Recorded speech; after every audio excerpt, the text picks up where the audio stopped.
Today is March 30th, and I've been transplanting some things. I moved this panicle hydrangea. This is a dwarf panicle hydrangea. I can't remember which one it is.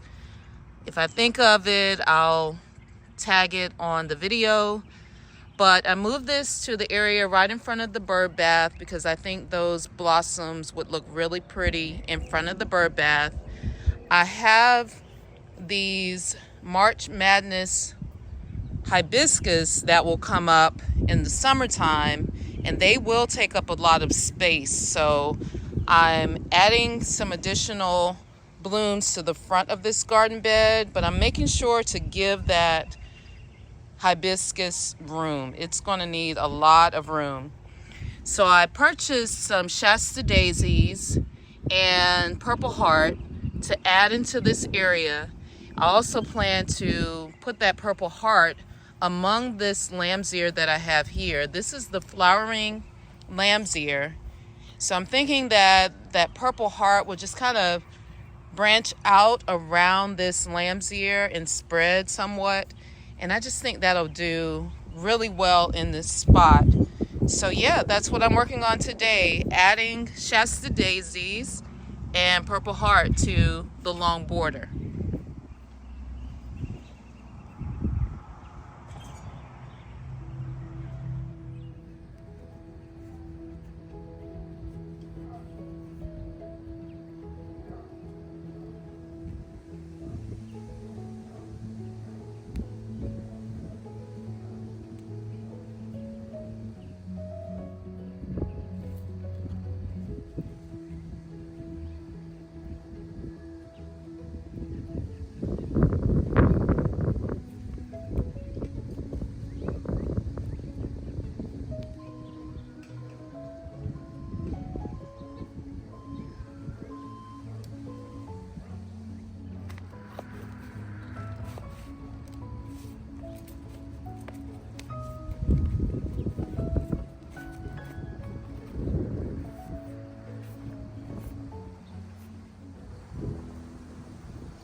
You can see that this has a lot of growth on it.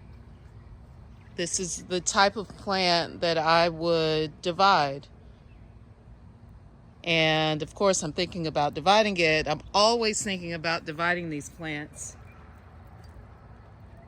But I think I'll go ahead and put it in place as is so that it can have a brilliant show this year.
So here's some pieces that broke off, and some I went ahead and broke off of the plant.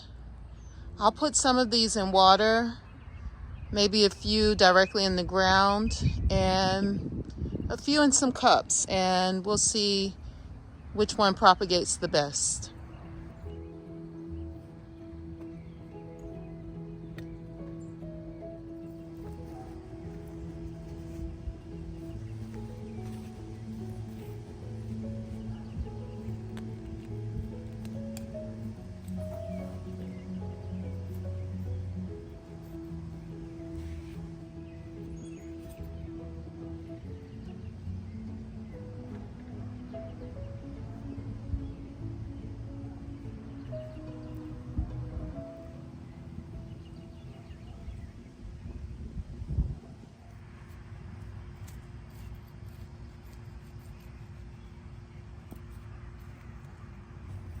So there's some clover growing in the bed, and I'm just digging it up and throwing it on the lawn.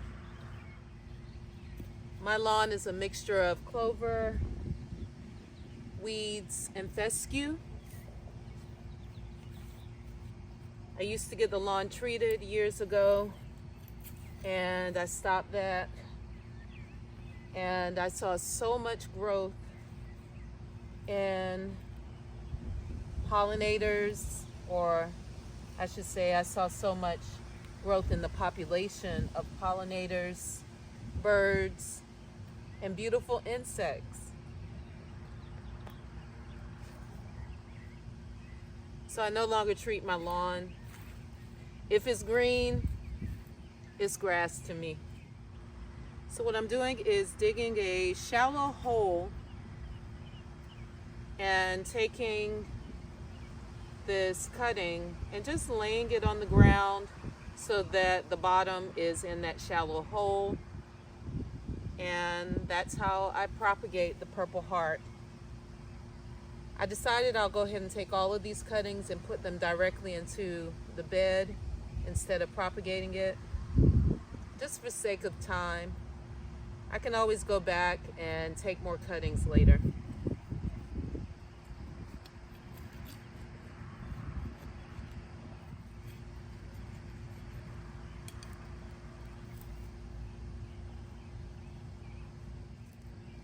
I have to show you this variegated color in this Purple Heart. Look at the color on that.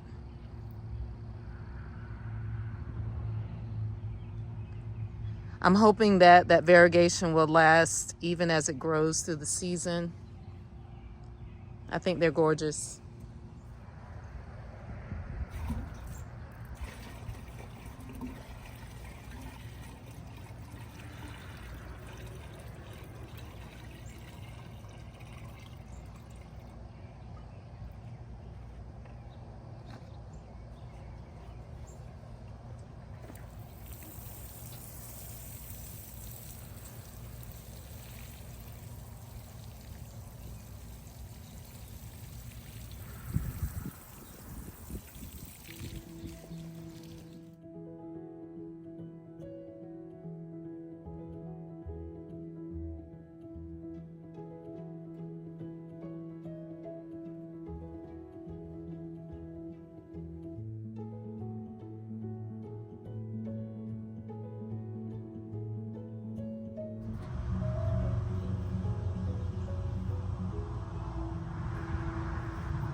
I accidentally pulled up a piece of the lamb's ear.